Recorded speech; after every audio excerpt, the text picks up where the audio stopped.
affidavit, so I can refer to them in my point in limine to strike out the application. And that will return at 1:30? 1:30.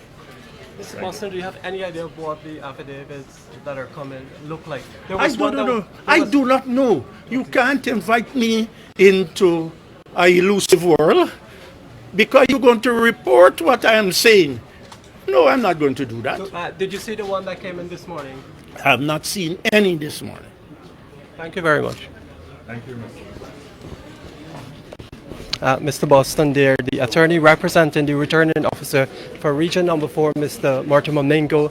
He's also representing the Chief Elections Officer as well as the Guyana Elections Commission. When the case started this morning, the Chief Justice Roxanne George Wilshire wanted to know from the bench whether indeed he was accepting service on behalf of those bodies, because it wasn't entirely clear whether they had received notice of these proceedings this morning. But he more or less accepted that.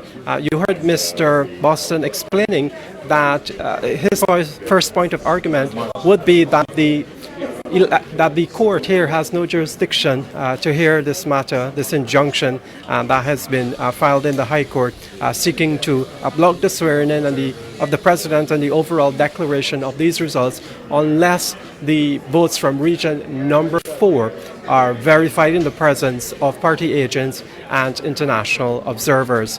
So we're continuing our live coverage here at the High Court. A reminder that the case here has been postponed to 1:30 so that the appellant could file additional affidavits.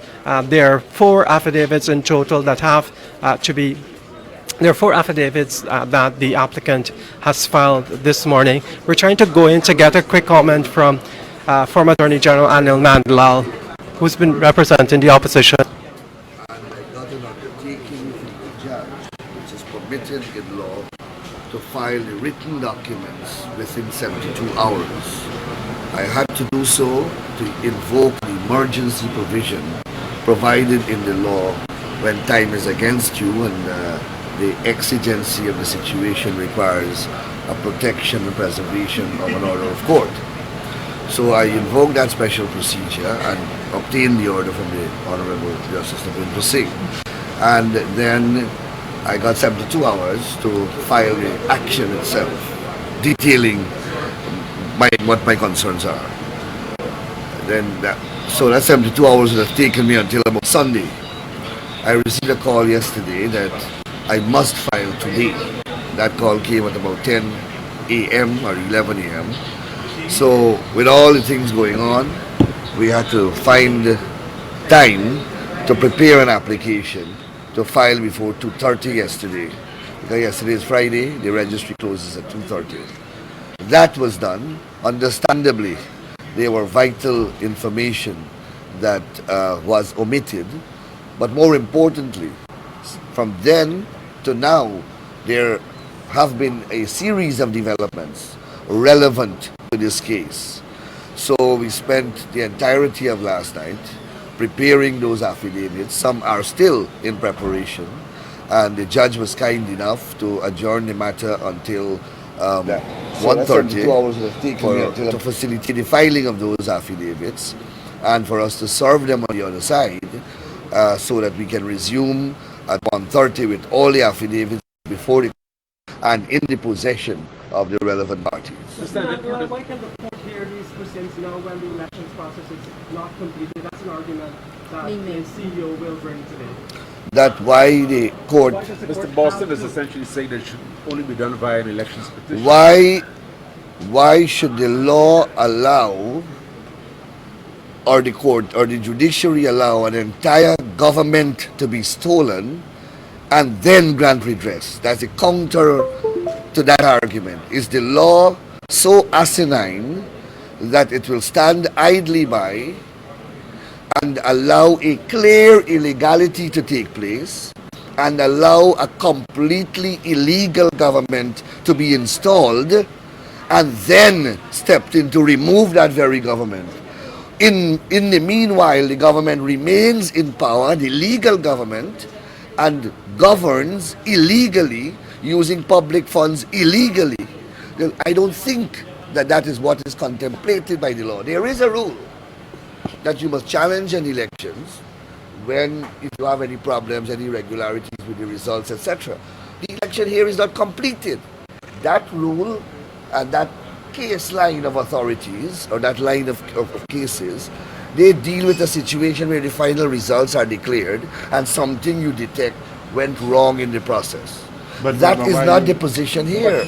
Here you have the situation where they are not complying with a statutory code before the final results are declared. But that still has to go by way of an election petition, doesn't it? Which will eventually lead to the declaration of wrong results.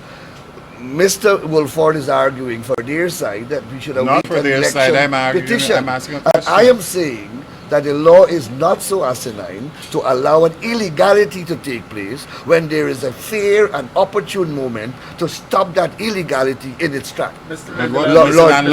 Ford argued in a Facebook post last night that the Representation of the People Act does not provide for the verification process. That is only an administrative decision taken by the Guyana Elections Commission. Your response? It's unfortunate that Mr. Ford is not arguing here today, because I would have liked him to mouth that argument in a court of law. The Section 84 of the Representation of the People Act, Section 84(1) clearly provides for the returning officer, the word that they use is count the votes in the presence of all the parties. That is what we are loosely calling a verification process. And we have developed a procedure by which this counting takes place. And that is what we are calling in Guyana a verification process. So Mr. Ford is completely wrong, as I said in a different Facebook post, in my Facebook post, when he asserts that there is no provision in the law for that verification process. But it still has to await an election petition. So even no, if, it does. even That is your view, and I know I can't change your view. Is whose view? Question. I am saying no. Does it still I am saying from the beginning of this interview, no. But you want to push your view down my throat. I'm asking you. Look, what's the need for an elections petition if it is not for that purpose? An election petition comes after the declaration of the final results. There is no final results declared. Yeah. We are trying to prevent the final results. We know the timeline, and I'm asking you why it is in the law. Why is it needed at that stage if it is not to question what happened during the election? The election is ongoing. An election petition questions an election ex post facto, meaning the election has to be concluded, and then you file an election petition. This election is ongoing. Mr. Why you have to file an election petition Fortunately, I'm asking you Enrico why. Wolford is not the judge. Right? No, but because if Enrico Wolford was the judge, we already lose. Why are you making it personal? It's not a matter of me. Because I am telling you why the and I have answered your question 10 minutes ago. I have answered your question. This man is deaf. No, I'm not deaf. And shouting doesn't make, and trying to insult me doesn't make. And the interesting thing about people is that I've always learned that a decent, honest, and upright man will not insult me. And what Anil handed out. So we are back at the High Court. We'll try and sit down with Mr. Data then quickly if you could. Perspective on what it is. Maybe your perspective might be the same, but No, but we know what the application is for. The court not having any jurisdiction. We think the court has jurisdiction. On what grounds? On what grounds? Because there's case law from this country that where courts have taken jurisdiction before. Even before an elections petition. Before the actual declaration of the results has taken Why is an place. election petition necessary then? If you can An election petition is a process further down the road. This is before that. The question is whether there is an ouster of jurisdiction under the statute. There's sufficient case law on ouster jurisdictions, and we are confident that in this jurisdiction, Chief Justice Bernard has repeatedly ruled that there is jurisdiction further down the road. If this is you question Section 84. The case law is precisely on Section 84 and the ouster that it raises. And what about the injunction granted by Justice Navendra Singh? Yes. They're arguing that he did not have jurisdiction to... Argument of jurisdiction. Well, it's the same argument of jurisdiction. So if the jurisdiction exists, which we think firmly that it does, then it's the matter now that he would have had jurisdiction and this court has jurisdiction. But Justice Bernard at the time had thrown out a case based on the same thing. During Which the process, case is that? I can't recall it. I don't know it either. Has it ever happened that? No, I don't know of what you speak. I know that she's taken jurisdiction. If you know of a case where she has, then I'm happy to hear about it. But Thank you very much, sir.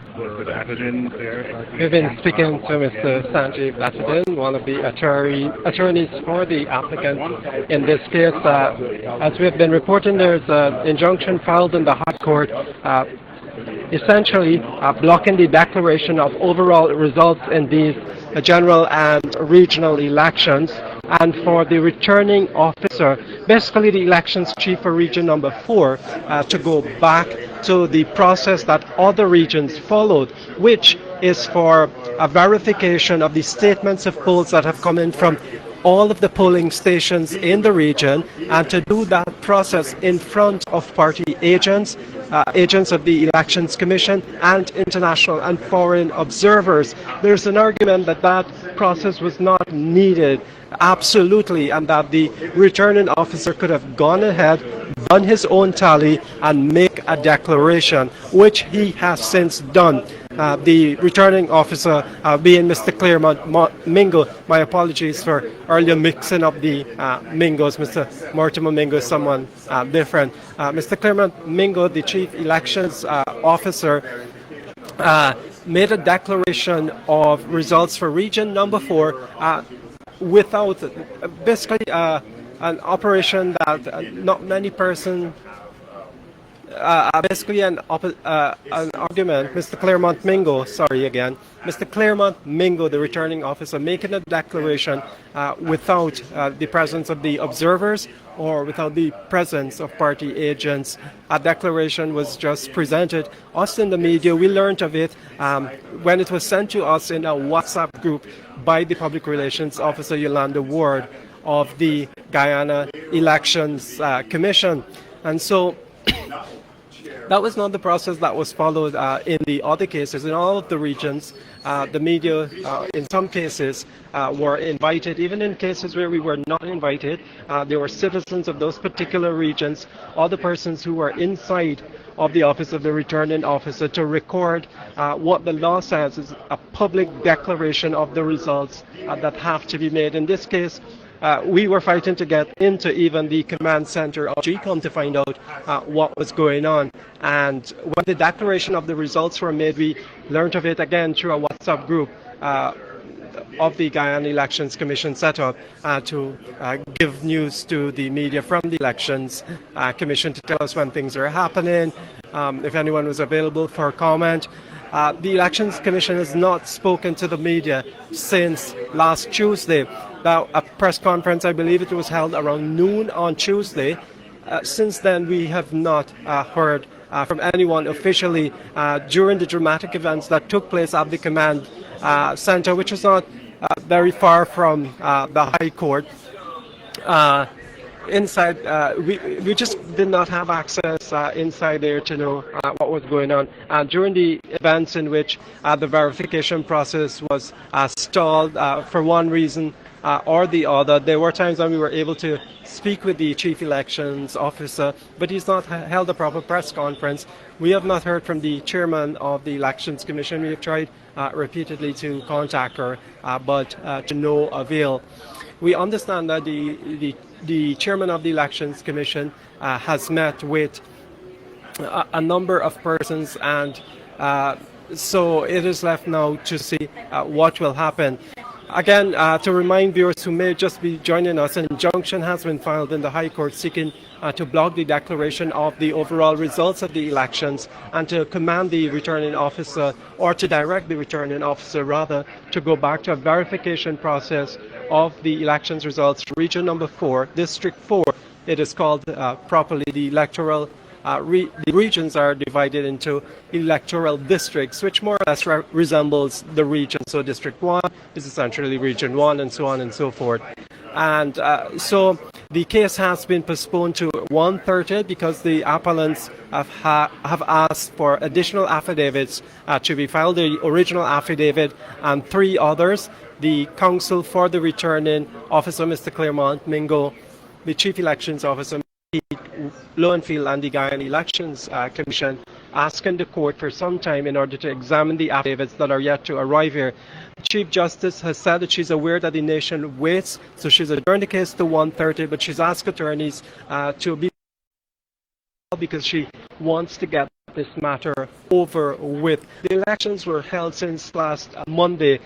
If you remember the 2015 elections, the elections also held on a Monday. We had a swearing in of the president. At this point in time, we're not sure of how things will proceed, but we will continue to update you as the day goes on. We'll certainly be back in the court at 1:30 and we'll provide you a further update depending on what happens here. Well, it doesn't matter whatever happens here. We will tell you exactly what has happened. So for now, I'm Neil Marks reporting for the newsroom.